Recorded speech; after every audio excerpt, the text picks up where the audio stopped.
എല്ലാ വർഷവും ജൂൺ 8 ലോക സമുദ്ര ദിനമായി നാം ആചരിച്ചു പോവുകയാണ്.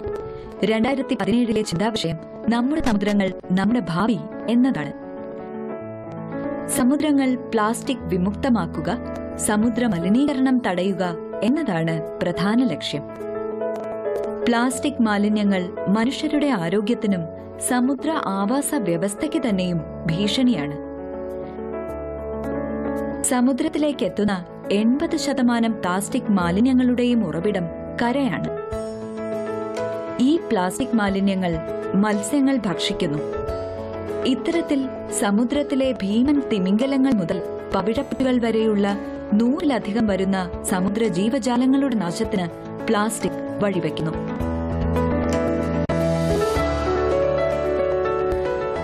നമ്മുടെ സമുദ്രങ്ങളുടെ അടിത്തട്ട് ഭീതിജനകമാം വിധം പ്ലാസ്റ്റിക് മാലിന്യങ്ങൾ കൊണ്ട് നിറഞ്ഞിരിക്കുന്നു. കടലിൽ നിന്നുള്ള വരുമാനത്തിൽ മുഖ്യ പങ്ക് മത്സ്യബന്ധന മേഖലയിൽ നിന്നുമാണ്. കടലിൽ നിന്നുമുള്ള വരുമാനത്തിൽ മുഖ്യ പങ്ക് മത്സ്യബന്ധന മേഖലയിൽ നിന്നുമാണ്. ആഭ്യന്തര ഉൽപാദന വളർച്ചയുടെ 1.15% വരും ഇത്. 14 ലക്ഷത്തോളം ജനങ്ങളും മത്സ്യബന്ധന മേഖലയെ ആശ്രയിച്ചാണ് കഴിയുന്നത്.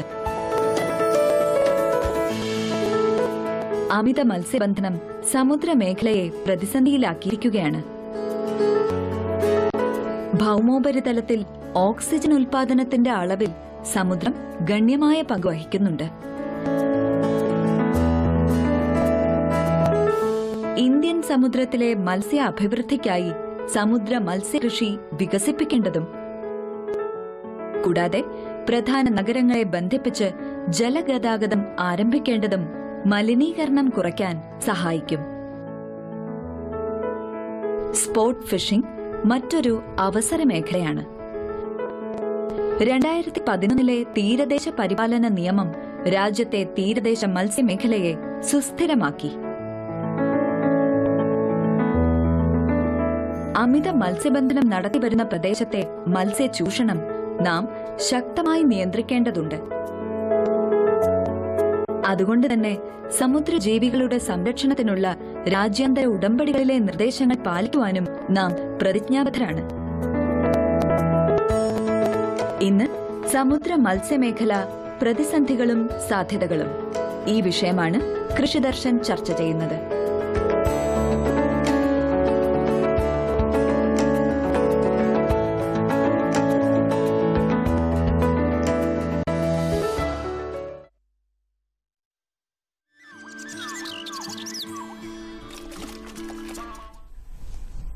മാന്യ പ്രേക്ഷകർക്ക് കൃഷിദർശനിലേക്ക് സ്വാഗതം.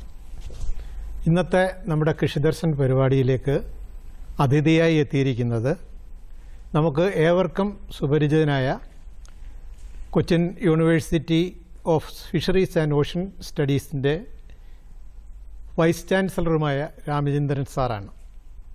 സാറ് കൃഷിദർശൻ പരിപാടിയിലേക്ക് സ്വാഗതം. സാറ് കഴിഞ്ഞ ഏറെ വർഷങ്ങളായിട്ട് പ്രൊഫസറായിട്ടും കൊച്ചിൻ യൂണിവേഴ്സിറ്റിയിൽ തന്നെ പ്രൊഫസറായിട്ടും അതുപോലെ industrial fisheries school of industrial ഫിഷറീസിൻ്റെ ഡയറക്ടറായിട്ടും കൊച്ചിൻ യൂണിവേഴ്സിറ്റിയുടെ രജിസ്ട്രാറായിട്ടുമൊക്കെ സേവനമനുഷ്ഠിച്ചതിന് ശേഷമാണ് നമ്മുടെ കുഫോസിൻ്റെ വൈസ് ചാൻസലറായിട്ട് ചാർജ് എടുത്തിട്ടുള്ളത്. സാർ ഏകദേശം 300-ൽ പരം ഗവേഷണ പ്രബന്ധങ്ങൾ നമ്മുടെ സമുദ്രമേഖലയെക്കുറിച്ച് തന്നെ അതിനെ വിഷയമാക്കി തന്നെ എഴുതിയിട്ടുണ്ട്. പ്രബന്ധങ്ങൾ എല്ലാം തന്നെ വളരെ നമ്മുടെ ലോകവ്യാപകമായി പ്രചരിക്കുന്ന ഒന്നായി മാറിയിട്ടുമുണ്ട്. ഇത് കൂടാതെ നമ്മുടെ സംസ്ഥാന സർക്കാരിൻ്റെയും കേന്ദ്ര സർക്കാരിൻ്റെയും വിദേശ ഓർഗനൈസേഷനുകളുടെയും പല കമ്മിറ്റികളിലും സാറ് കമ്മിറ്റി അംഗമാണ്, വിശിഷ്ട അതിഥിയുമാണ്. സാർ ഇന്നത്തെ നമ്മുടെ വിഷയം എന്ന് പറയുന്നത് സമുദ്ര മത്സ്യമേഖല സാധ്യതകളും പ്രതിസന്ധികളുമാണ്. നമ്മുടെ ജൂൺ 8 നമുക്കറിയാം ലോക സമുദ്ര ദിനമായിട്ട് നമ്മൾ കൊണ്ടാടുകയാണ്. അതിൻ്റെ സമുദ്ര വിഭവങ്ങളും സമുദ്ര ആവാസവ്യവസ്ഥയുടെ മാറ്റങ്ങളുമൊക്കെ നമ്മുടെ ലോകത്തെല്ലായിടത്തും ചർച്ച ചെയ്തുകൊണ്ടിരിക്കുകയാണ്. അതുമായി ബന്ധപ്പെട്ട് തന്നെ സാർ നമുക്ക് ആദ്യ ചോദ്യത്തിലേക്ക് കടക്കാം. സാർ നമ്മൾ സ്കൂളുകൾ പഠിക്കുന്ന സമയത്ത് ഭൂമിയെക്കുറിച്ച് പഠിക്കുന്ന സമയത്ത് തന്നെ നമുക്ക് ആദ്യം പഠിക്കാൻ കഴിഞ്ഞത് ഭൂമിയുടെ ഏതാണ്ട് 70% സമുദ്രം കൊണ്ട് പൊതിയപ്പെട്ടിരിക്കുന്നു എന്നാണ്. നമുക്ക് അന്ന് മുതലേ നമുക്കൊരു വിശ്വാസമുണ്ട്, നമ്മുടെ ഇത്രയും വിശാലവും ആഴവുമുള്ള സമുദ്രത്തെ ഒരു കാരണവശാലും ഒന്നുകൊണ്ടും ആരാലും നശിപ്പിക്കാൻ കഴിയില്ല എന്നൊരു വിശ്വാസമായിരുന്നു നമുക്കുണ്ടായിരുന്നു. പക്ഷേ 1990കളോടെ വന്ന പഠനങ്ങളിൽ സമുദ്രത്തിന് എന്തൊക്കെയോ മാറ്റങ്ങൾ വന്നിരിക്കുന്നു എന്നാണ് ശാസ്ത്രജ്ഞന്മാർ പറഞ്ഞത്. തുടർന്ന് വന്ന പഠനങ്ങളിലൂടെ ഏതാണ്ട് 2008 ആയപ്പോഴേക്കും യുണൈറ്റഡ് നേഷൻസ് നമുക്ക് ഓഷൻ്റെ ആ ഒരു പരിതാപസ്ഥിതി മനസ്സിലാക്കിയായിരിക്കാം എല്ലാ വർഷവും ജൂൺ 8 വേൾഡ് ഓഷൻ ഡേ ആയിട്ട് പ്രഖ്യാപിക്കുകയും അതനുസരിച്ച് ലോകരാഷ്ട്രങ്ങൾ സമുദ്രത്തെ രക്ഷപ്പെടുത്തുന്നതിനും സംരക്ഷിക്കുന്നതിനും വേണ്ട നടപടികൾ എടുക്കണമെന്ന് നിർദ്ദേശിക്കുകയും ചെയ്തിരിക്കുന്നു. സാർ, ഇതെന്തോ ഒരു ആപത്ത് സൂചനയല്ലേ ഈ കാണിച്ചിരിക്കുന്നത്? സാറിൻ്റെ അഭിപ്രായം എങ്ങനെയാണ് ഇത് സംബന്ധിച്ച്?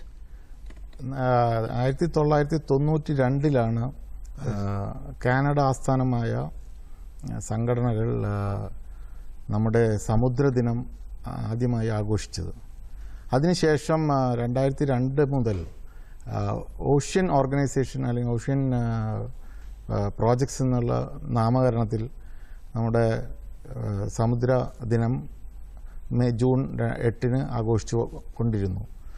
2008 താങ്കൾ പറഞ്ഞ പോലെ 2008 യുണൈറ്റഡ് നേഷൻസിൻ്റെ ജനറൽ അസംബ്ലി ഇതൊരു ആഗോളതലത്തിൽ തന്നെ ശ്രദ്ധിക്കപ്പെടുന്ന ഒരു വസ്തുതയാണെന്നും ആയതുകൊണ്ട് സമുദ്ര മേഖല സംരക്ഷിക്കപ്പെടേണ്ടത് അത്യാവശ്യമാണെന്നും കണ്ടതിൻ്റെ അടിസ്ഥാനത്തിൽ 2009 മുതൽ ഇതൊരു ഒഫീഷ്യലായിട്ട് തന്നെ UN-ൻ്റെ ഒഫീഷ്യലായിട്ട് തന്നെയുള്ള ഒരു സമുദ്ര സംരക്ഷണ ദിനമായി തന്നെ ആഘോഷിച്ചു വരുന്നു. ഇക്കൊല്ലത്തെ നമുക്കറിയാം, ഇത്തവണത്തെ തീം എന്ന് പറയുന്നത് നമ്മുടെ സമുദ്രം നമ്മുടെ എന്താ പറയുക സുരക്ഷിതം ഭാവി, അതാണ് നമ്മുടെ ഇത്തവണത്തെ തീമായിട്ട് നമ്മൾ കൊണ്ടാടിയിട്ടുള്ളത്. അതെ, അത് എന്തുകൊണ്ടാണെന്ന് വെച്ചാൽ സമുദ്രം താങ്കൾ പറഞ്ഞതുപോലെ നമ്മുടെയൊക്കെ ചെറുപ്പകാലത്ത് സമുദ്രത്തിൽ എന്ത് നശീകരണങ്ങൾ വന്നാൽ പോലും അത് നശിക്കില്ല എന്നുള്ളൊരു കാഴ്ചപ്പാടായിരുന്നു. അതുകൊണ്ടാണല്ലോ സാർ കടലിൽ കായം കലക്കുന്നത് പോലെ. അതെ. ഇപ്പോൾ അതല്ല. ഇപ്പോഴത്തെ വസ്തുത എന്ന് പറഞ്ഞാൽ നമ്മുടെ ജനസംഖ്യയുടെ വളർച്ച തോത് എല്ലാ രാജ്യങ്ങളിലും വളരെ കൂടുതലാണ്. പ്രത്യേകിച്ച് നമ്മുടെ ഡെവലപ്പിംഗ് നേഷൻസിൻ്റെ സ്ഥിതി പരിശോധിച്ച് കഴിഞ്ഞാൽ കോസ്റ്റൽ ഏരിയയിലാണ് ഏറ്റവും കൂടുതലായിട്ട് ജനങ്ങൾ തിങ്ങിപ്പാർക്കുന്നത്. ഓഷ്യനിലേക്ക് വരുന്ന അല്ലെങ്കിൽ സമുദ്രത്തിലേക്ക് ഒഴുകിയെത്തുന്ന അഴുക്കുകൾ ഏറ്റവും പ്രധാനമായിട്ട് വരുന്നത് തീരപ്രദേശത്ത് തന്നെയാണ്. അല്ലാതെ കടൽ സ്വന്തമായിട്ടോ അല്ലെങ്കിൽ മറ്റു മാർഗത്തിൽ കൂടി വരുന്ന പൊല്യൂഷൻ അല്ല. അതിൽ ഏറ്റവും പ്രധാനമായിട്ട് നമ്മൾ ശ്രദ്ധിക്കപ്പെടേണ്ടത് 52% പൊല്യൂഷനും പ്ലാസ്റ്റിക് കൊണ്ടാണ് ഉണ്ടാകുന്നത്. 52% ക്വാണ്ടിറ്റേറ്റീവായിട്ട് നമ്മൾ പറയുകയാണെങ്കിൽ പ്ലാസ്റ്റിക്കാണ്. അതിനുശേഷം നമുക്ക് 20% നമ്മുടെ മരങ്ങളും അതിൻ്റെ ചില്ലകളും അങ്ങനെയുള്ള കാര്യങ്ങളുമായിട്ടാണ് പൊല്യൂഷൻ ഉണ്ടാക്കുന്നത്. പിന്നെ ഏറ്റവും പ്രധാനമായിട്ട് വരുന്ന ഒരു ഘടകം എന്ന് പറഞ്ഞാൽ ഈ മെറ്റൽസാണ്. അത് ഷിപ്പ് ബ്രേക്കിംഗ്, അതുമായി ബന്ധപ്പെട്ട വേസ്റ്റ് കടലിൽ തള്ളുന്നതുമായി ബന്ധപ്പെട്ട കാര്യങ്ങൾ, ഇതെല്ലാമാണ് നമുക്ക് ഒരു പ്രതിസന്ധി സൃഷ്ടിച്ചിരിക്കുന്നത്. ഇപ്പോൾ നമ്മൾ പല മേഖലകളിൽ നിന്ന് മത്സ്യം നമ്മൾ പിടിക്കുന്ന അവസരത്തിൽ അതിൻ്റെ ആമാശയം നമ്മൾ തുറന്നു നോക്കുമ്പോൾ ഞെട്ടിക്കുന്ന വിവരമാണ് നമുക്ക് കിട്ടിക്കൊണ്ടിരിക്കുന്നത്. ഫിലിപ്പൈൻസിലൊരു ചിത്രം നമ്മുടെ അറിയാം, ബ്ലൂ വെയിലിൻ്റെ വയറ്റിൽ നിന്ന് ടൺ കണക്കിനാണ് പ്ലാസ്റ്റിക് മാലിന്യം പുറത്തെടുത്തത്. അതൊരു സൂചന മാത്രമാണ്. നമ്മൾ പഠനങ്ങളിൽ പരിശോധിച്ച് കഴിഞ്ഞാൽ നമുക്ക് മനസ്സിലാവും ഏറ്റവും കൂടുതലായിട്ട് പ്ലാസ്റ്റിക് മാലിന്യം കടലിൽ തള്ളുന്ന രാഷ്ട്രം എന്ന് പറയുന്നത് USA ആണ്. ഏതാണ്ട് 185 മില്യൺ ടൺ പ്ലാസ്റ്റിക്കാണ് ആ രാജ്യം ഉപയോഗിക്കുന്നതും അതിൻ്റെ 97% വേസ്റ്റായിട്ടാണ് പോകുന്നത്. 2-3% നമ്മൾ റീസൈക്കിൾ ചെയ്യുന്നത്. ബാക്കിയെല്ലാം വേസ്റ്റായിട്ട് തന്നെ പോയിക്കൊണ്ടിരിക്കുകയാണ്. ഇതേ അനുഭവം തന്നെയാണ് മറ്റു രാഷ്ട്രങ്ങളിലും ഉള്ളത്. ഇന്ത്യയും വ്യത്യസ്തമായ ഒരു സ്ഥിതിവിശേഷമല്ല ഇന്ത്യയിൽ നിലനിൽക്കുന്നത്. ഇന്ത്യയും വളരെ സൂക്ഷിച്ചു വേണം നമ്മുടെ തീരപ്രദേശങ്ങളും അതുപോലെ തന്നെ നമ്മുടെ സമുദ്രവും സംരക്ഷിക്കുന്നതിൽ നമ്മുടെ സംസ്ഥാന സർക്കാരും കേന്ദ്ര സർക്കാരും അതുപോലെ തന്നെ ജനങ്ങളും കൂട്ടായി പരിശ്രമിച്ചാൽ മാത്രമേ നമ്മുടെ കടൽ സമ്പത്ത് നമുക്ക് സംരക്ഷിക്കുവാൻ സാധിക്കുകയുള്ളൂ. ഇപ്പോൾ തന്നെ നമ്മുടെ കടലിലെ ആവാസ വ്യവസ്ഥ നമുക്കെല്ലാവർക്കും അറിയാം. നമ്മളെല്ലാവരും സംസാരിച്ചുകൊണ്ടിരിക്കുന്ന ഒരു വിഷയമാണ് ക്ലൈമറ്റ് ചേഞ്ച്. ഈ ക്ലൈമറ്റ് ചേഞ്ച് ഉണ്ടാക്കുന്നതിന് ഏറ്റവും പ്രധാന കാരണം മനുഷ്യനുമായി ബന്ധപ്പെട്ട നിർമ്മാണ പ്രവർത്തനങ്ങൾ അല്ലെങ്കിൽ ദുരുപയോഗങ്ങളാണ്. അപ്പോൾ ഇത് നമ്മൾക്ക് കുറച്ചുകൊണ്ട് വരിക എന്നുള്ള ഒരു ലക്ഷ്യം വെച്ചിട്ടാണ് നമുക്കറിയാം പാരീസ് കൺവെൻഷനിൽ ഇപ്പോൾ നിങ്ങൾക്കറിയാം USA ഇപ്പോൾ വിഡ്രോ ചെയ്തതായിട്ട് നമ്മൾ മനസ്സിലാക്കുന്നുണ്ട്. അപ്പോൾ ഇതെല്ലാം വലിയ പ്രതിസന്ധി ഉണ്ടാക്കുന്ന ഒരു വസ്തുത തന്നെയാണ്.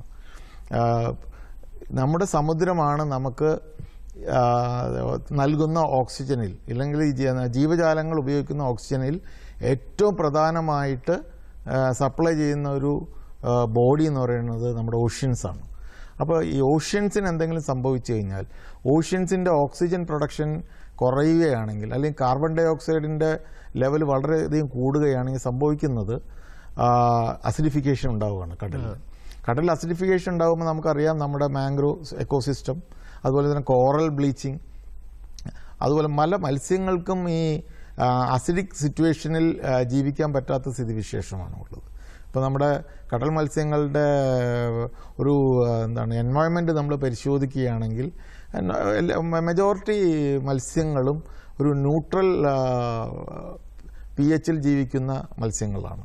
അപ്പോൾ അസിഡിഫിക്കേഷൻ്റെ ഒരു തോത് വളരെയധികം കൂടുകയാണെങ്കിൽ സ്വാഭാവികമായിട്ടും ആ പ്രദേശത്ത് നിന്ന് മത്സ്യങ്ങൾ മറ്റു പ്രദേശത്തേക്ക് അതിന് ആവാസ വ്യവസ്ഥ യോജ്യമായ പ്രദേശങ്ങളിലേക്ക് മാറിപ്പോകും. ഇപ്പം ഒരുപക്ഷെ നമുക്ക് ഇവിടെ അനുഭവിക്കുന്ന സാഡൈൻ്റെ കുറവ് നമ്മൾ പറഞ്ഞു. നമ്മുടെ ചാള എന്ന് പറയുന്ന പ്രിയപ്പെട്ട കേരളത്തിൻ്റെ മത്സ്യം ഇപ്പോൾ വളരെയേറെ കുറഞ്ഞിരിക്കുകയാണ്. എന്തുകൊണ്ട് കുറഞ്ഞു എന്നുള്ളതിന് വ്യക്തമായ ഒരു സയൻറ്റിഫിക് ആയിട്ടുള്ള ഒരു ബേസിസ് നമുക്കിതുവരെ കൊടുക്കാൻ സാധിച്ചിട്ടില്ല. എങ്കിൽ കൂടി നമുക്കെല്ലാവർക്കും അറിയാം നമ്മുടെ ആവാസ വ്യവസ്ഥയുടെ വ്യതിചലനം തന്നെയാണ് ഇതിന് കാരണമായിട്ട് വന്നിട്ടുള്ളത്. അപ്പോൾ ഇതിനെല്ലാം നമ്മുടെ ജനങ്ങൾ ഇപ്പോൾ ഗവൺമെൻറ്റോ അല്ലെങ്കിൽ അതിന് അതോറിറ്റി ഏൽപ്പിച്ചിരിക്കുന്ന അതോറിറ്റികൾ മാത്രം ശ്രമിച്ചാൽ പോരാ, കൂട്ടായ ഒരു ശ്രമം ഉണ്ടായിരിക്കണം. ഞാനൊരു കോസ്റ്റൽ സോൺ മാനേജ്മെൻറ്റ് അതോറിറ്റി അംഗം എന്നുള്ള നിലയിൽ എനിക്ക് കേരളത്തിലെ കാസർഗോഡ് മുതൽ തിരുവനന്തപുരം വരെ കോസ്റ്റൽ ഏരിയയിലെ വികസനത്തെ സംബന്ധിച്ച പഠനം നടത്തുവാനുള്ള ഒരു അവസരം ഉണ്ടായിട്ടുണ്ട്. ഭീകരമായ സ്ഥിതിവിശേഷങ്ങളാണ് പല സ്ഥലത്തും നടക്കുന്നത്. കായലുകൾ ഇപ്പോൾ നമുക്ക് തന്നെ അറിയാം. നമ്മുടെ കായലുകൾ ഇപ്പോൾ വെമ്പനാട് ലേക്ക് റംസാർ സൈറ്റാണ്. റംസാർ സൈറ്റിൻ്റെ അവസ്ഥ എന്ന് പറഞ്ഞാൽ അത് 1/3 ചുരുങ്ങിയിരിക്കുകയാണ്. അത് കഴിഞ്ഞ ഈ 100 കൊല്ലങ്ങൾ കൊണ്ടാണ് ഈ 1/3 ചുരുങ്ങിയിരിക്കുന്നത്. കയ്യേറ്റം തന്നെയാണ് പ്രധാനമായിട്ടുള്ള ആ വസ്തുത. അപ്പോൾ മനുഷ്യൻ്റെ അത്യാഗ്രഹം ഒരുപക്ഷെ നമ്മളിങ്ങനെ ഇതൊക്കെ തന്നെയാണ് നമുക്കിപ്പോൾ ഇത്തവണ നമ്മൾ അനുഭവിച്ച വെള്ളത്തിൻ്റെ കുറവ് ഒരുപക്ഷെ നമ്മുടെ വാട്ടർ ബോഡീസ് നികത്തി മറ്റു ആവശ്യങ്ങൾക്കായി ഉപയോഗിച്ചതിൻ്റെ ഒരു സൂചന തന്നെയാണ്. ഇതുപോലെ നമ്മുടെ തണ്ണീർ തടാകങ്ങളും നമുക്കറിയാം. പണ്ട് നമ്മുടെ കാവുകളെല്ലാം തന്നെയാണ് നമ്മുടെ ഓരോ കുടുംബത്തിനും അല്ലെങ്കിൽ കുടുംബത്തിലെ കിണറുകളിലും കുളങ്ങളിലും വെള്ളം വേനൽക്കാലത്ത് നൽകിയിരുന്ന ഒരു എക്കോസിസ്റ്റം. ഇപ്പോൾ നമുക്ക് അങ്ങനത്തെ ഒരു എക്കോസിസ്റ്റം നിലവിലില്ല. ഇനി നമ്മൾ ഇപ്പോൾ ഇത്തവണ നമ്മുടെ മുഖ്യമന്ത്രി പ്രഖ്യാപിച്ച ഒരു വലിയൊരു വസ്തുതയുണ്ട്.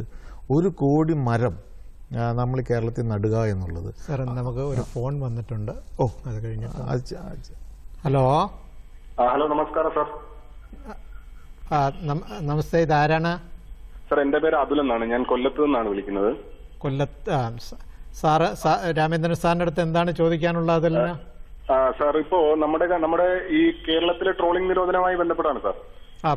നമ്മുടെ ഇപ്പം ട്രോളിംഗ് നിരോധനം ആവുകയാണല്ലോ, അടുത്ത ആഴ്ച തുടങ്ങുകയാണ്. ഒരു 28 സാർ പറഞ്ഞോളൂ സാർ. ഒരു 28 വർഷം മുമ്പ് നമ്മുടെ നാട്ടിലെ ട്രോളിംഗ് നിരോധനം നിലവിൽ വന്നു. 28 വർഷമായല്ലോ സാർ. അപ്പൊ അന്നത്തെ കാലഘട്ടത്തില് മത്സ്യത്തിന്റെ ലഭ്യത അധികമായിരുന്നു. പക്ഷെ ഇപ്പൊ മത്സ്യത്തിന്റെ ലഭ്യത വളരെയധികം കുറയുന്നതായിട്ടാണ് കാണുന്നത് സാർ. അപ്പോ സർ ഹലോ കേൾക്കുന്നുണ്ട്, ചോദിച്ചോളൂ. അപ്പൊ മത്സ്യത്തിന്റെ ലഭ്യത കുറയുന്നതായിട്ടാണ് കാണുന്നത് സാർ. അപ്പം ഇതിനെ കുറിച്ച് എന്തെങ്കിലും ഒരു പുനർപഠനത്തിനോ എന്തെങ്കിലും സാധ്യതകളുണ്ടോ സാർ? അതായത് മത്സ്യ ലഭ്യത കുറയുന്നതിനെ കുറിച്ച്.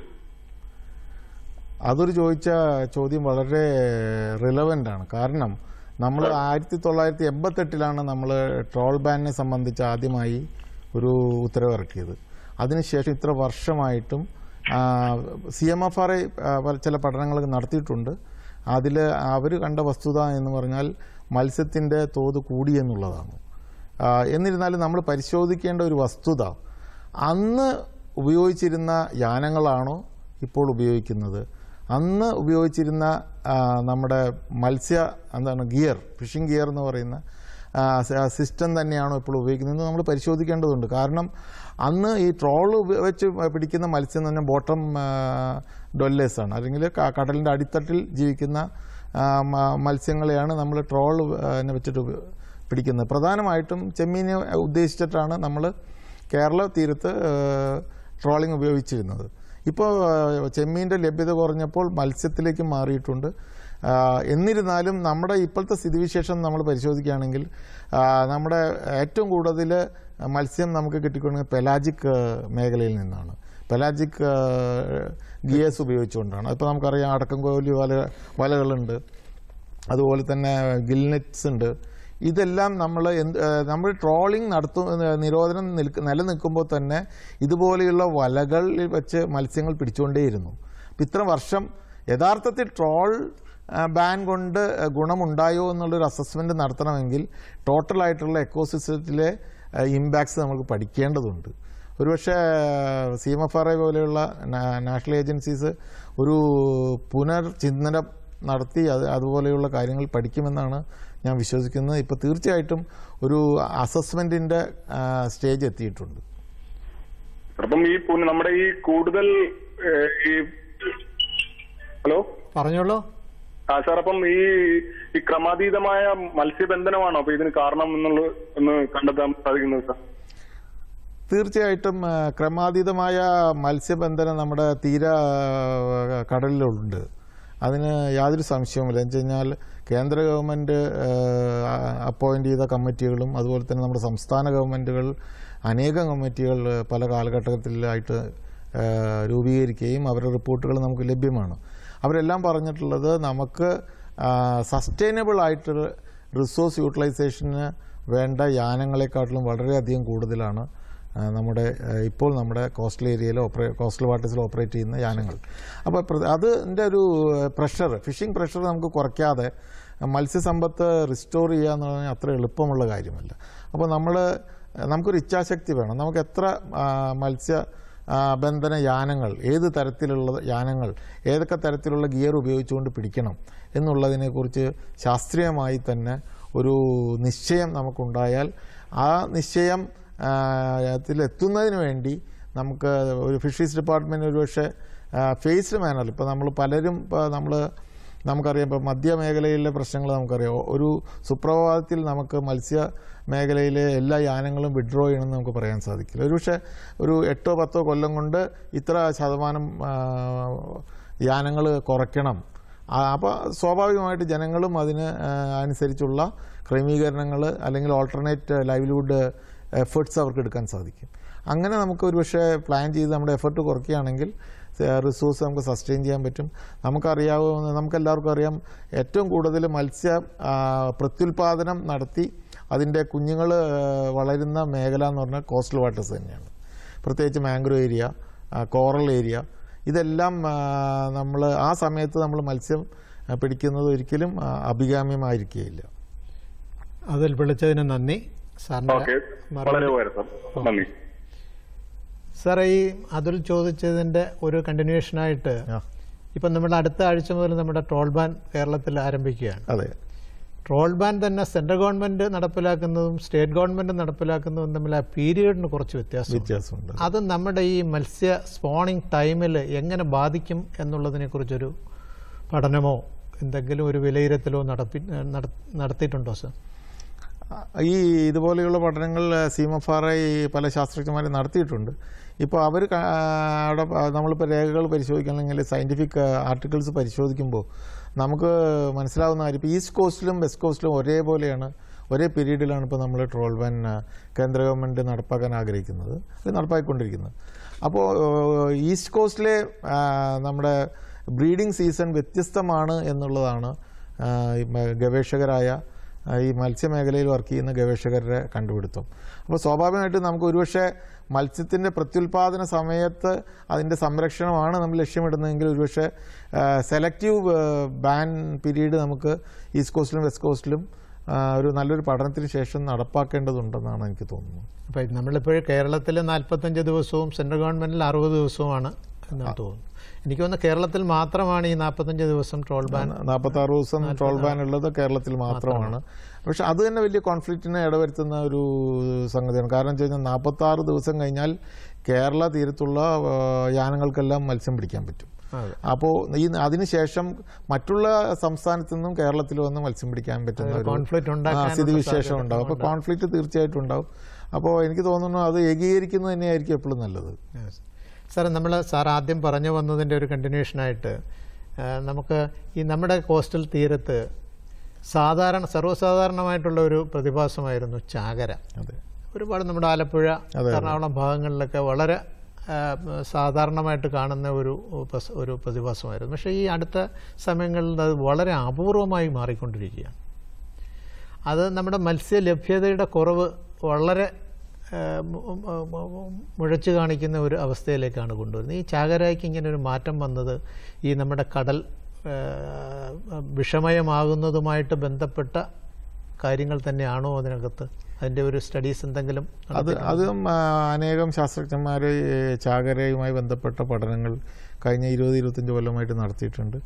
ബയോളജിക്കൽ സ്റ്റഡീസ് ഉണ്ട്, കെമിക്കൽ സ്റ്റഡീസ് നടത്തിയിട്ടുണ്ട്, ഫിസിക്കോ കെമിക്കൽ സ്റ്റഡീസ് നടത്തിയിട്ടുണ്ട്. പക്ഷേ എന്നിരുന്നാലും ഒരു ഡിഫൈൻഡ് ആയിട്ട് നമുക്ക് ഇന്ന കാരണം കൊണ്ടാണ് ചാകര നമ്മുടെ തീരത്ത് നിന്ന് അപ്രത്യക്ഷമായതെന്ന് പറയാൻ സാധിക്കുന്ന തരത്തിലുള്ള ഒരു കോൺക്രീറ്റ് എവിഡൻസ് നമുക്ക് ഇതുവരെയും കിട്ടിയിട്ടില്ല എന്നുള്ളത് തന്നെയാണ് വാസ്തവം.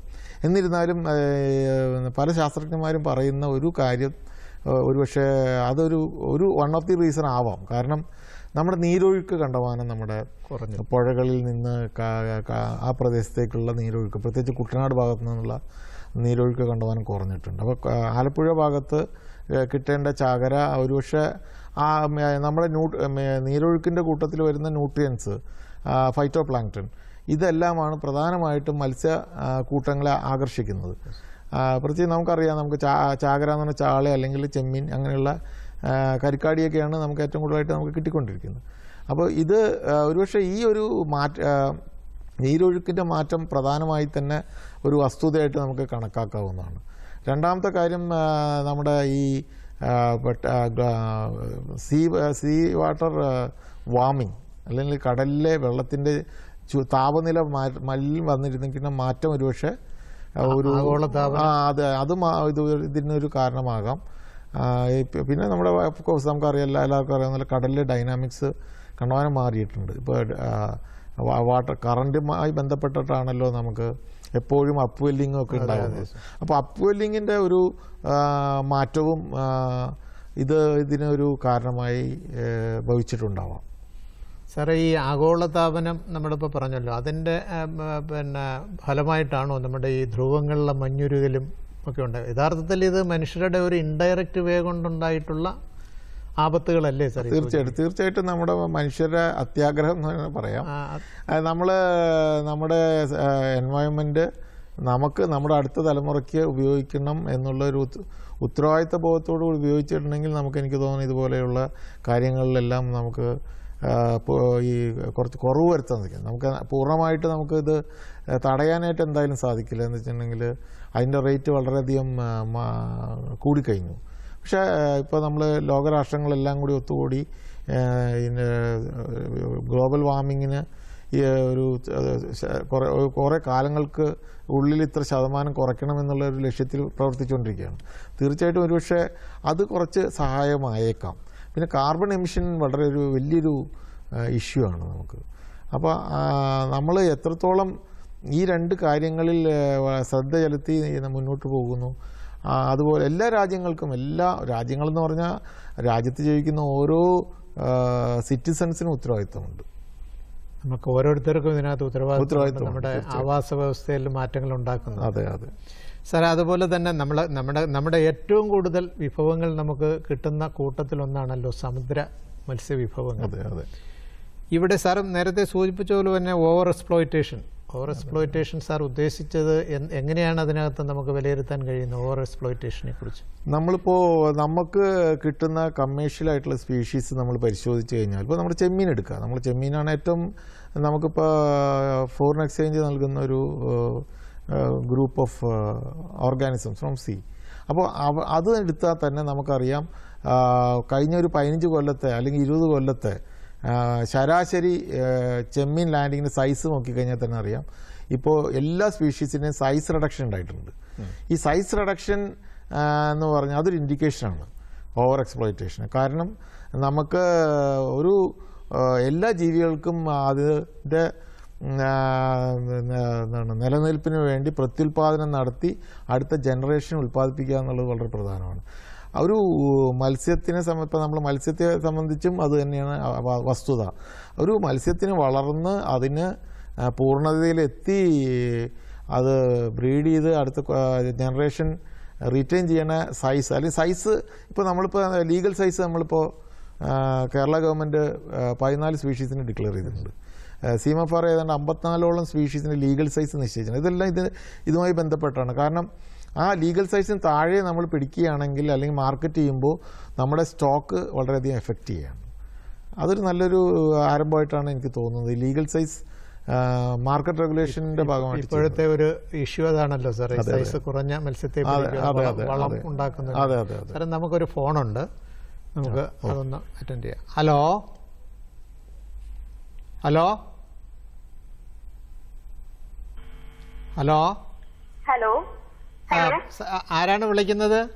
സ്വാതി ആലുവയിൽ നിന്നാ. സാറിന്റെ അടുത്ത് എന്താണ് സംശയം ചോദിക്കാനുള്ളത്? സാർ, എന്റെ ചോദിക്കാനുള്ളത് ട്രോളിന്റെ ഉള്ളിലുള്ള മെഷ് സൈസും അതുപോലെ തന്നെ ടച്ചിൽ എക്സ്ക്ലൂഡഡ് ഡിവൈസും എന്തുകൊണ്ട് നമ്മളുടെ ഇന്ത്യയിൽ ഭയങ്കര പ്രാവർത്തികമാവുന്നില്ല എന്നുള്ളതാണ് സാർ. മെഷ് സൈസ് റെഗുലേഷൻ ഉണ്ടെങ്കിലും അങ്ങനെ ചെയ്യുന്നില്ല. നമുക്ക് മെഷ് സൈസ് റെഗുലേഷൻ ഉണ്ട്. 30 mm ആണ് നമ്മുടെ കോഡന്റിന്റെ നിശ്ചിത മെഷ് സൈസ്. എന്നിരുന്നാലും നമുക്ക് നമ്മൾ പരിശോധിച്ച് കഴിഞ്ഞാൽ അറിയാം 10 mm വരെയുള്ള കോഡന്റ് ഉപയോഗിക്കുന്നുണ്ട്. അതെല്ലാം നമ്മുടെ മത്സ്യസമ്പത്തിന് ഹാനികരമായി തന്നെയാണ് ഭവിച്ചിട്ടുള്ളത്.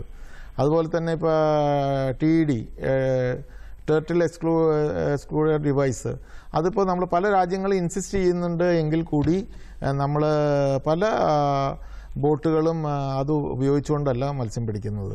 അപ്പോൾ അത് എനിക്ക് തോന്നുന്നു ഫിഷറീസ് ഡിപ്പാർട്ട്മെൻറ്റ് കുറച്ചും കൂടി ഗൗരവത്തോടെ നമ്മൾ ഒരു പരിശോധനകൾ നടത്തി വേണ്ട ഉപദേശം നൽകി കഴിഞ്ഞാൽ ഒരുപക്ഷെ നമുക്ക് കുറച്ച് മാറ്റങ്ങൾ വരുത്തുവാൻ സാധിക്കും. സാർ, ഒരു ഡൗട്ടും കൂടി എന്താണെന്ന് വെച്ചാൽ ഈ കോഡന്റിന്റെ സൈസ് നമ്മളിപ്പോ വലിയതാക്കിയാലും ഇപ്പൊ ഒരു വലിയ ഫിഷ് കയറി അത് ഫ്രോഗ് ചെയ്ത് കഴിഞ്ഞാൽ ഇപ്പൊ സൈസ് ചെറുതായിട്ടുള്ളത് എസ്കേപ്പ് ചെയ്യാൻ പറ്റില്ല. അപ്പൊ അതിലെന്ത് സാർ ഒരു ഇത് ചെയ്യാൻ പറ്റുന്നത്?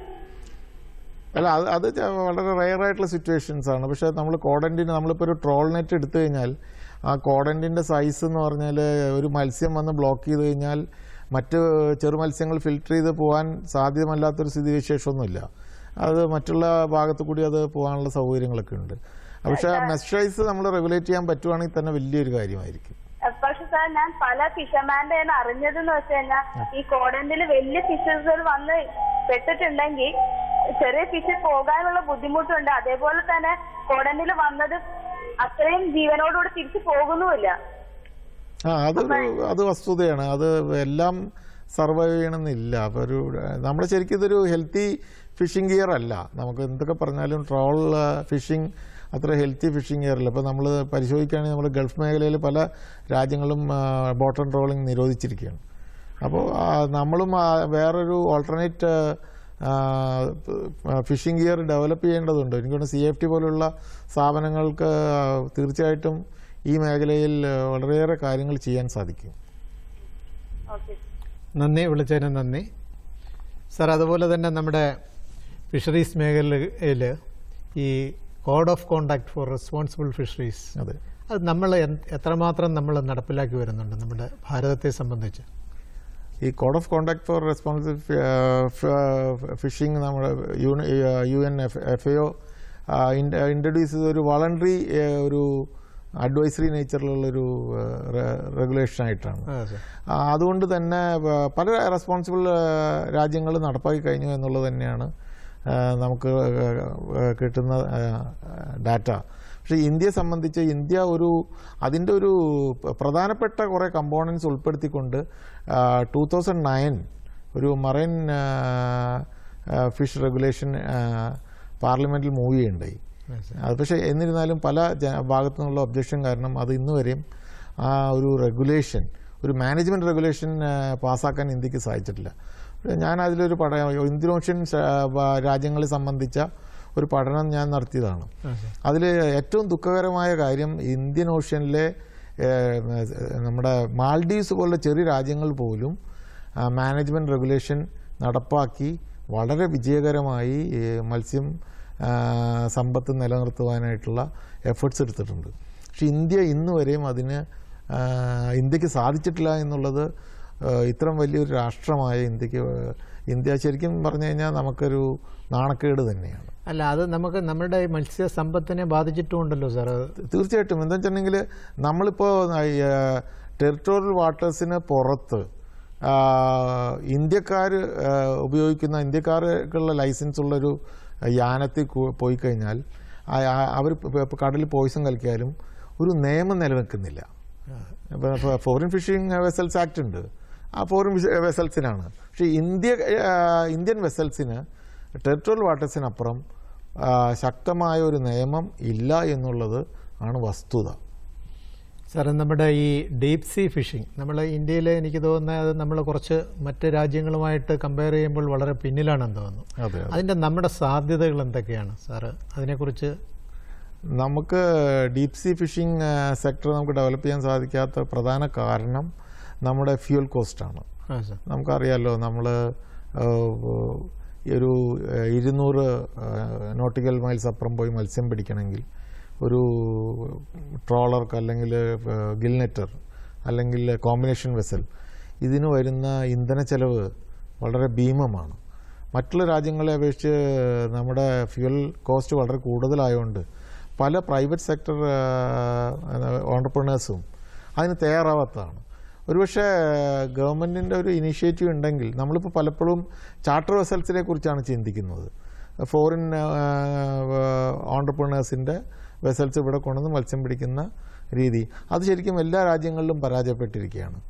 അപ്പോൾ നമ്മൾ ചെയ്യേണ്ടത് നമ്മുടെ ഈ മത്സ്യമേഖല വികസിപ്പിക്കുവാൻ അല്ലെങ്കിൽ താല്പര്യമുള്ള ഇൻഡിവിജ്വൽസിനെയോ അല്ലെങ്കിൽ കോർപ്പറേറ്റായിട്ട് അല്ലെങ്കിൽ സൊസൈറ്റി മോഡലിലുള്ള ഒരു സംഘടനാ ലെവലിൽ രൂപീകരിച്ച് കുറച്ച് ഡീപ് സീ ഫിഷിംഗ് വെസൽസ് നമുക്ക് ഇൻട്രൊഡ്യൂസ് ചെയ്യുകയാണെങ്കിൽ തീർച്ചയായിട്ടും നമ്മുടെ എക്സ്ക്ലൂസീവ് എക്കണോമിക് സോൺ മാത്രമല്ല, ഇപ്പോൾ നമുക്കറിയാം 1982 law of the sea convention ഭാഗമായിട്ട് വന്ന ബെനിഫിറ്റ്സ് ഒന്നും നമുക്ക് എടുക്കാൻ സാധിച്ചിട്ടില്ല.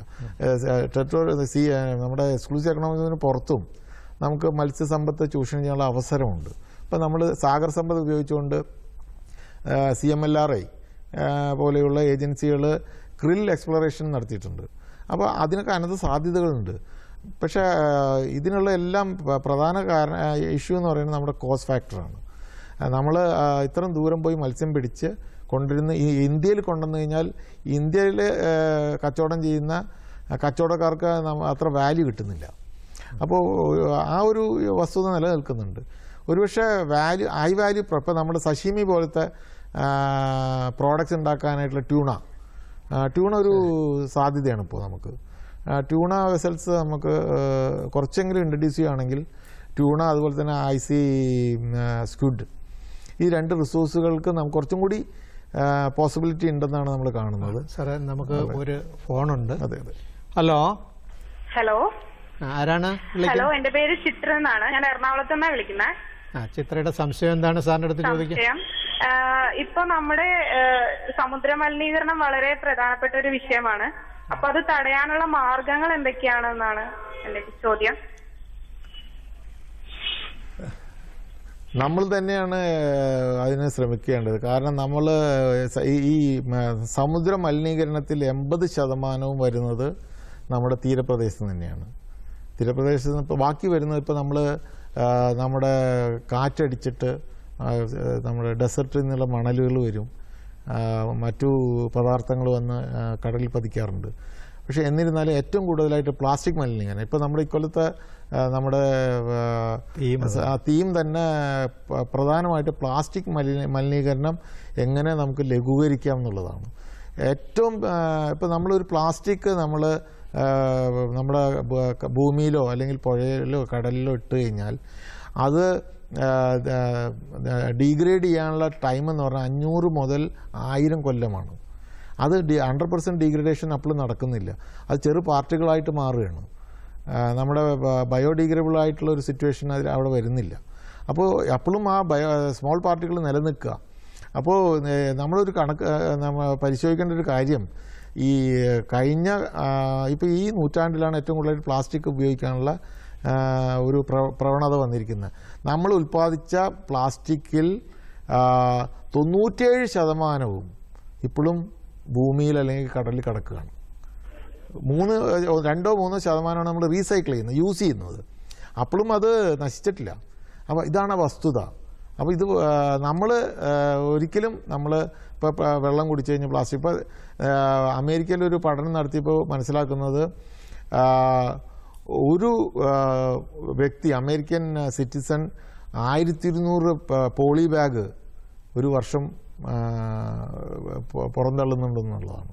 അതുപോലെ 185 മില്യൺ ടൺ പ്ലാസ്റ്റിക്കാണ് അമേരിക്കക്കാർ പുറന്തള്ളുന്നത്. അത് ഒരു രാജ്യത്തിൻ്റെ കാര്യമാണ്. അതിൻ്റെ പ്രധാനമായിട്ടുള്ള ചങ്ക് ചെന്ന് ലാൻഡ് ചെയ്യുന്നത് കടലിലാണ്. ഇപ്പോൾ നമ്മുടെ കടൽത്തട്ട് പഠനങ്ങൾ നടത്തിയ കണ്ടമാനം പ്രബന്ധങ്ങൾ ഇപ്പോൾ പുറത്തു വന്നിട്ടുണ്ട്. ഏറ്റവും കൂടുതൽ പ്ലാസ്റ്റിക് നിക്ഷേപിക്കുന്ന ഒരു എന്താണ് പറയുന്നത്, നമ്മൾ വേസ്റ്റ് ഡംപ് ചെയ്യുന്നൊരു യാർഡായിട്ട് നമ്മുടെ സമുദ്രം മാറിയിരിക്കുകയാണ്.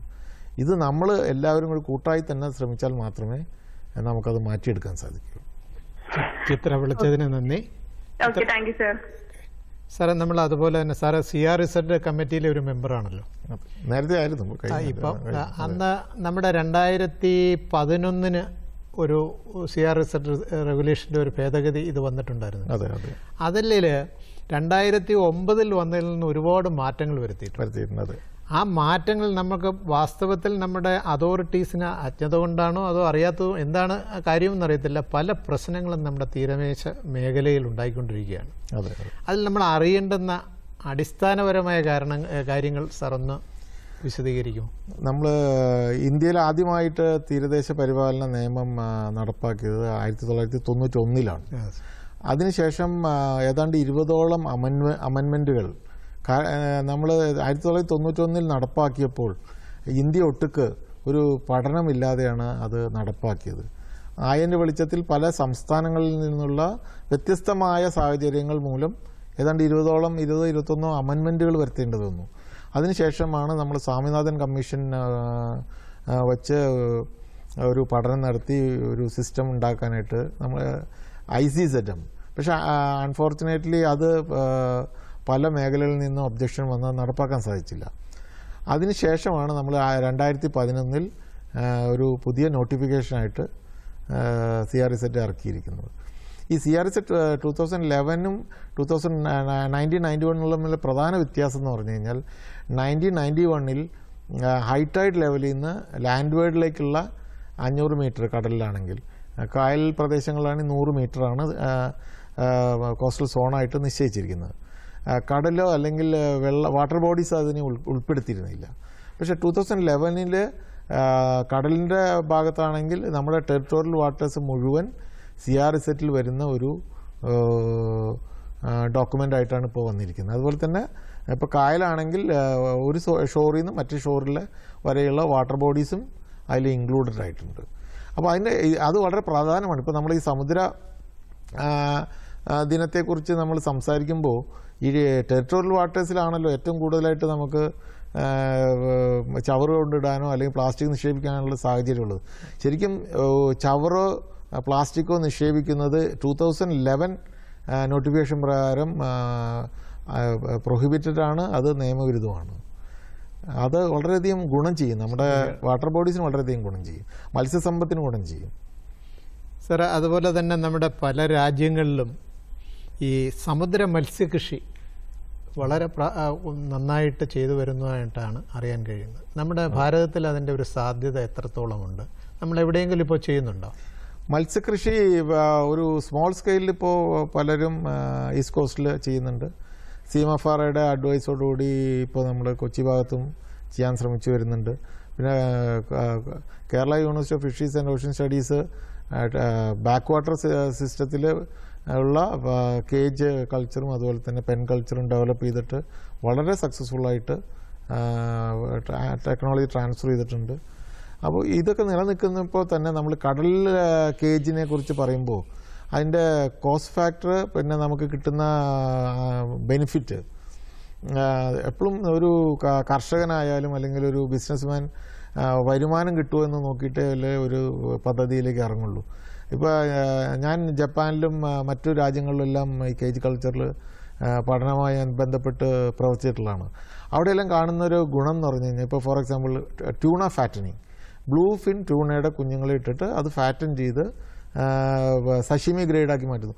അതിന് കിട്ടുന്ന വില നമുക്കിവിടെ കിട്ടുന്ന മത്സ്യത്തിന് കിട്ടുന്ന വിലയെക്കാട്ടിലും ഏതാണ്ട് 200-300 ഇരട്ടിയാണ്. അപ്പോൾ നമ്മുടെ ആ കേജ് മെയിൻറ്റെയിൻ ചെയ്യാനോ അല്ലെങ്കിൽ കേജ് കൺസ്ട്രക്ഷനിലെ കോസ്റ്റിൽ നല്ലൊരു ഭാഗം നമുക്ക് ഈ വാല്യൂവിൽ കിട്ടും. പക്ഷെ നമ്മുടെ ഇവിടെ ആ ഒരു സാധ്യത വളരെ കുറവാണ്. ഇപ്പോൾ സീബാസാണ് ഇപ്പോൾ ഒരു സ്പീഷീസ് നമ്മൾ വളർത്താൻ ശ്രമിച്ചുകൊണ്ടിരിക്കുന്നത്. സീബാസിനും നമ്മുടെ ഇവിടെയുള്ള മാർക്കറ്റ് വാല്യൂ വളരെ കുറവാണ്.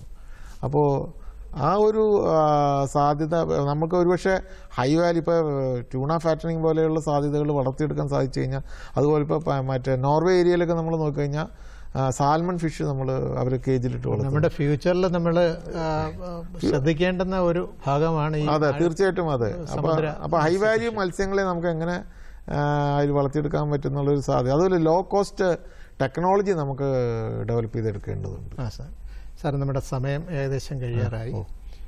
നമ്മുടെ മനുഷ്യൻ്റെ സ്വാർത്ഥ താല്പര്യങ്ങൾക്ക് വിധേയമായി നമ്മൾ ചെയ്യുന്ന പ്രവർത്തനങ്ങൾ നമ്മുടെ സമുദ്ര ആവാസ വ്യവസ്ഥയെ ആകെപ്പാടെ താറുമാറാക്കുന്നു എന്നുള്ളതും അതിന് അടിയന്തരമായ നടപടികൾ നമ്മുടെ സർക്കാരുകൾ ചെയ്യണമെന്നുള്ളതാണ് ചുരുക്കത്തിൽ സാറ് നമ്മളോട് ഇന്ന് പറഞ്ഞിരിക്കുന്നത്.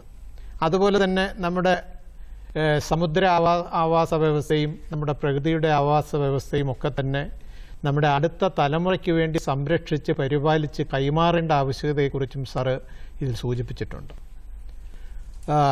സാറേ, ഇത്രയും അറിവ് നമുക്ക് പകർന്നു തന്നതിന് സാറിന് നന്ദിയുണ്ട്. സാറിൻ്റെ ഒരുപാട് ചോദ്യങ്ങൾ നമുക്ക് എല്ലാവർക്കും സാറിനോട് ചോദിക്കാൻ കാണും. സാറിൻ്റെ അഡ്രസ്സ് തരാം, അതിലേക്ക് ചോദിക്കാം. സാറിൻ്റെ ഫോൺ നമ്പർ ഉണ്ട്, അതിൽ നമുക്ക് സംശയങ്ങൾ എപ്പോൾ വേണമെങ്കിലും അദ്ദേഹത്തെ വിളിച്ച് ചോദിക്കാവുന്നതാണ്. സാറിൻ്റെ വിലാസം: doctor A Ramachandran, vice chancellor, Kerala university of fisheries and ocean studies, KUFOS, Panangad, Kochi. സാറിൻ്റെ ഫോൺ നമ്പർ 944 706 240 0. ഒരിക്കൽ കൂടി പറയാം: 944 706 240 0. നന്ദി, നമസ്കാരം.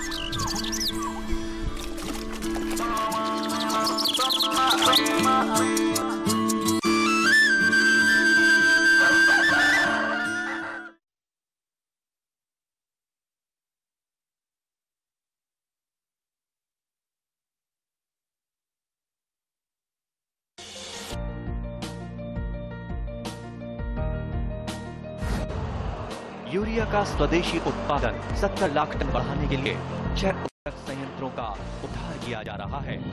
CIL के गोरखपुर, सिंदरी, तलचर और रामागुंडम संयंत्र, HFCL की बरौनी इकाई और BVFCL की नामरू फोर्थ। सोने पर सुहागा ये है कि देश में अब बनेगा सिर्फ नीम लेप यूरिया, क्योंकि इससे होगा किसानों का फायदा ही फायदा। अनाज का उत्पादन 10% तक बढ़ेगा, बढ़ेगी 10 से 15% नाइट्रोजन क्षमता।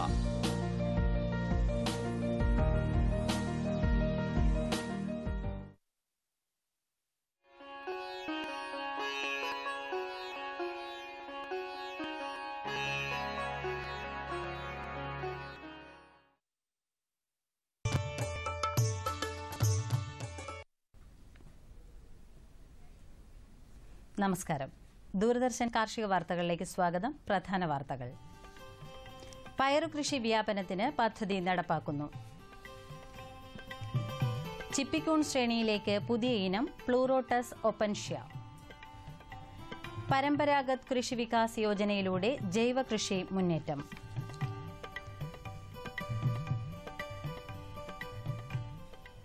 വിശദമായ വാർത്തകളിലേക്ക്. പയറുകൃഷി വ്യാപനത്തിന് 50 ലക്ഷം രൂപയുടെ പദ്ധതി. സംസ്ഥാനത്തെ പയറുകൃഷിയുടെ വിസ്തൃതി വർദ്ധിപ്പിക്കാനും പയറുവർഗ്ഗ കാലിത്തീറ്റ വിളകളുടെ കൃഷി വ്യാപിപ്പിക്കുന്നതിനുമാണ് പദ്ധതി ലക്ഷ്യമിടുന്നത്. ഇതനുസരിച്ച് ഉഴുന്ന്, സോയാബീൻ, ഫ്രഞ്ച് ബീൻസ്, ചെറുപയർ, മുതിര, വൻപയർ, അച്ചിങ്ങപ്പയർ എന്നീ പയർവിളകൾ 500 ഹെക്ടർ സ്ഥലത്ത് കൃഷി ചെയ്യാനാണ് ഉദ്ദേശിക്കുന്നത്. പയറുകൃഷിയിലെ പ്രധാന ചെലവ് ഗുണമേന്മയുള്ള വിത്തുകൾക്ക് വേണ്ടിയാണ്. വിത്ത്, വളം, നിലമൊരുക്കൽ എന്നിവയ്ക്ക് 1 ഹെക്ടറിന് 20,000 രൂപയാണ് ചെലവ് കണക്കാക്കിയിരിക്കുന്നത്. ഇതിന്റെ പകുതിയാണ് സബ്സിഡിയായി ലഭിക്കുക. പദ്ധതി നടപ്പാക്കുമ്പോൾ 250 ടൺ പയർ അധികമായി ഉൽപ്പാദിപ്പിക്കാൻ കഴിയും. വെള്ളരി വർഗ്ഗങ്ങൾ, പയർ, വെണ്ട, തക്കാളി എന്നീ പച്ചക്കറി വിളകളിൽ കാണുന്ന പ്രധാന രോഗമാണ് പൊടിക്കുമിൾ രോഗം. ഇലകളിൽ വെളുത്ത പൊടി കൊണ്ട് മൂടപ്പെട്ട നിലയിലാണ് രോഗലക്ഷണം കാണുക. രോഗം ബാധിച്ച ഇലകൾ നരച്ച് ഉണങ്ങിപ്പോകും. പൊടിക്കുമിൾ രോഗം വരാതിരിക്കാൻ മുൻകരുതലായി 20 ഗ്രാം സ്യൂഡോമോണാസ് 1 ലിറ്റർ വെള്ളത്തിൽ എന്ന തോതിൽ ചേർത്ത് ഇലകളിൽ തളിക്കുക. പൊടിക്കുമിൾ രോഗം വന്നുകഴിഞ്ഞാൽ ഗന്ധകം 3 ഗ്രാം 1 ലിറ്റർ വെള്ളത്തിൽ കലർത്തി ചെടികളിൽ തളിച്ചു കൊടുക്കുക. ചിപ്പിക്കൂൺ ശ്രേണിയിലേക്ക് എത്തിയ പുതിയ ഇനമാണ് പ്ലൂറോട്ടസ് ഒപ്പൻഷ്യ. കേരളത്തിൽ കണ്ടുവരുന്ന 40 മുതൽ 45 വരെ ഇനം കൂണുകളിൽ വെച്ച് കേരളത്തിന്റെ കാലാവസ്ഥയ്ക്ക് അനുയോജ്യമായ കൂണാണ് പ്ലൂറോട്ടസ് ഒപ്പൻഷ്യ. അന്നജം, മാംസ്യം, ധാതുക്കൾ, ജീവകം എന്നിവയുടെ കലവറ കൂടിയാണ് പുതിയ ഇനം കൂൺ. ഹ്രസ്വകാല വെള്ള ചിപ്പിക്കൂണാണിത്. വെള്ളായണി കാർഷിക കോളേജ് ഇൻസ്ട്രക്ഷണൽ ഫാമുമായി ബന്ധപ്പെട്ടാൽ പുതിയ ഇനം ചിപ്പിക്കൂണിന്റെ വിത്തുകൾ ലഭ്യമാകും. കൂടുതൽ വിവരങ്ങൾക്ക് ഫോൺ നമ്പർ 0471 2383572. കൊച്ചി വൈറ്റിലയിലുള്ള നെല്ല് ഗവേഷണ കേന്ദ്രത്തിൽ അത്യുൽപാദന ശേഷിയുള്ള കേരഗംഗ ഇനത്തിലുള്ള തെങ്ങിൻ തൈകൾ ലഭ്യമാണ്. കൂടാതെ നേന്ത്രൻ, ഗ്രാൻഡുനൈൻ, റോബസ്റ്റ എന്നീയിനം വാഴകളുടെ ടിഷ്യൂ കൾച്ചർ തൈകളും വിതരണത്തിന് തയ്യാറായിട്ടുണ്ട്. വിശദവിവരങ്ങൾക്ക് ഫോൺ നമ്പർ 0484 2809963. കർഷകരുടെ വരുമാനം ഇരട്ടിയാക്കുക എന്ന ലക്ഷ്യത്തോടെ ജൈവ കൃഷി പ്രോത്സാഹിപ്പിക്കാൻ കേന്ദ്ര സർക്കാർ ആവിഷ്കരിച്ച പദ്ധതിയാണ് പരമ്പരാഗത് കൃഷി വികാസ് യോജന. പദ്ധതിക്കായി 947 കോടി രൂപ അനുവദിച്ചു കഴിഞ്ഞു. പരമ്പരാഗത് കൃഷി വികാസ് യോജന ക്ലസ്റ്റർ അടിസ്ഥാനമാക്കിയുള്ള പദ്ധതിയാണ്. ഓരോ ക്ലസ്റ്ററിനും പരമാവധി 1,20,000 രൂപ ജൈവ ഉൽപ്പന്നങ്ങൾ ശേഖരിക്കുന്നതിനും വിപണനത്തിന് എത്തിക്കുന്നതിനുമായി കർഷകർക്ക് ധനസഹായമായി നൽകും. ക്ലസ്റ്ററിലെ ഓരോ കർഷകനും ഹെക്ടറിന് 50,000 രൂപ വീതം 3 വർഷക്കാലത്തേക്ക് ധനസഹായം ലഭ്യമാക്കും. ക്ലസ്റ്ററുകൾ വികസിപ്പിക്കൽ, കർഷകരുടെ ജൈവ സർട്ടിഫിക്കേഷൻ, ഭൂമിയെ ജൈവ കൃഷിക്കായി മാറ്റിയെടുക്കൽ, വെർമി കമ്പോസ്റ്റ് യൂണുകൾ സ്ഥാപിക്കുക, ജൈവ ഉൽപ്പന്നങ്ങളുടെ ലേബലിംഗും ബ്രാൻഡിംഗും എന്നിവയാണ് പരമ്പരാഗത കൃഷി വികാസ് യോജന പദ്ധതി ലക്ഷ്യമിടുന്നത്. നഗരങ്ങളിലെ കോഴി വളർത്തൽ പദ്ധതിയുടെ ഭാഗമായി 5 മുട്ടക്കോഴികൾ, തീറ്റ, കൂട്, മരുന്ന് എന്നിവ സബ്സിഡി നിരക്കിൽ വിതരണം ചെയ്യുന്നു. കൊച്ചി കോർപ്പറേഷന്റെ പരിധിയിൽ തിരഞ്ഞെടുക്കപ്പെട്ട ഗുണഭോക്താക്കൾക്ക് സബ്സിഡി കഴിച്ച് 5,000 രൂപ എറണാകുളം ജില്ലാ വെറ്റിനറി കേന്ദ്രത്തിൽ അടയ്ക്കേണ്ടതാണ്. ജില്ലാ വെറ്റിനറി കേന്ദ്രത്തിൽ നിന്ന് ലഭിക്കുന്ന അപേക്ഷാ ഫോറത്തിൽ ജൂൺ 20 മുമ്പ് അപേക്ഷ സമർപ്പിക്കണം. വിശദവിവരങ്ങൾക്ക് ഫോൺ നമ്പർ 0484 2351264.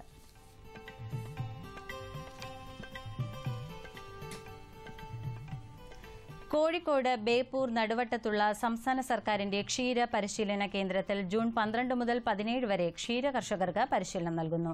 ഡയറി ഫാമിന്റെ ആസൂത്രണം, ലാഭകരമായ നടത്തിപ്പ്, വൈവിധ്യവൽക്കരണം എന്നീ വിഷയങ്ങളിലാണ് പരിശീലനം. പരിശീലനത്തിൽ താൽപര്യമുള്ളവർ 12-ാം തീയതി 10 മണിക്ക് മുൻപ് തിരിച്ചറിയൽ കാർഡ് സഹിതം കേന്ദ്രത്തിൽ ഹാജരാകേണ്ടതാണ്.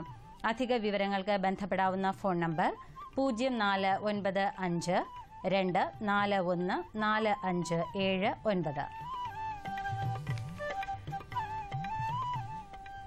ഇനി കമ്പോള നിലവാരം.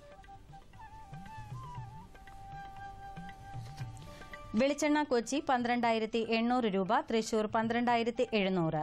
കൊപ്ര കൊച്ചി 8,610, തൃശൂർ 8,560. കുരുമുളക് അൺഗാർബിൾ 50,500, ഗാർബിൾ 52,500.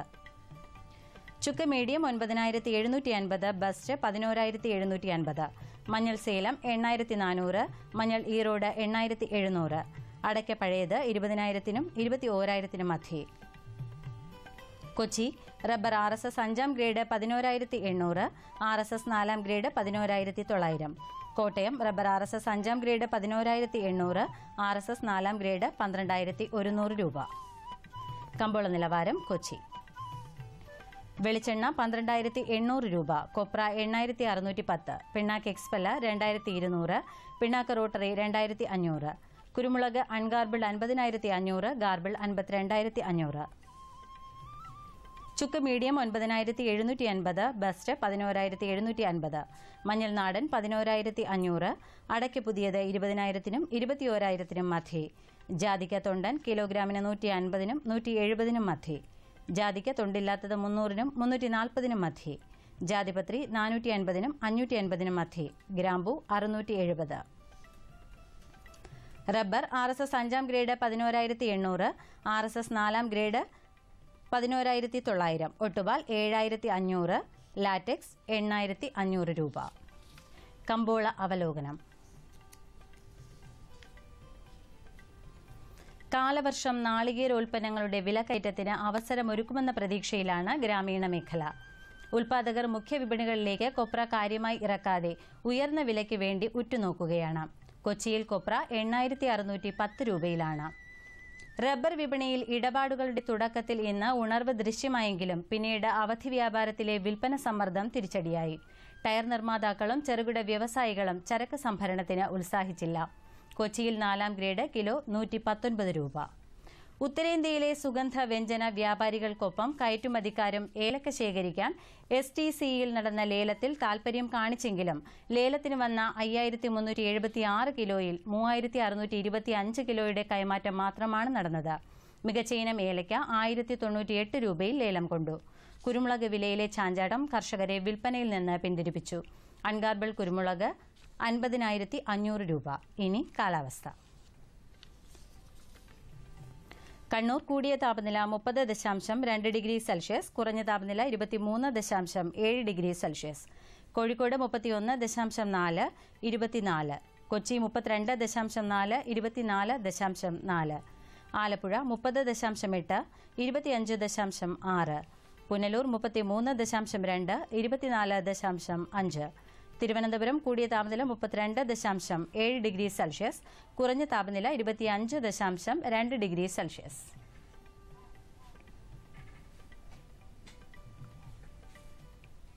ഇതോടെ ഇന്നത്തെ കാർഷിക വാർത്തകൾ സമാപിച്ചു. നമസ്കാരം.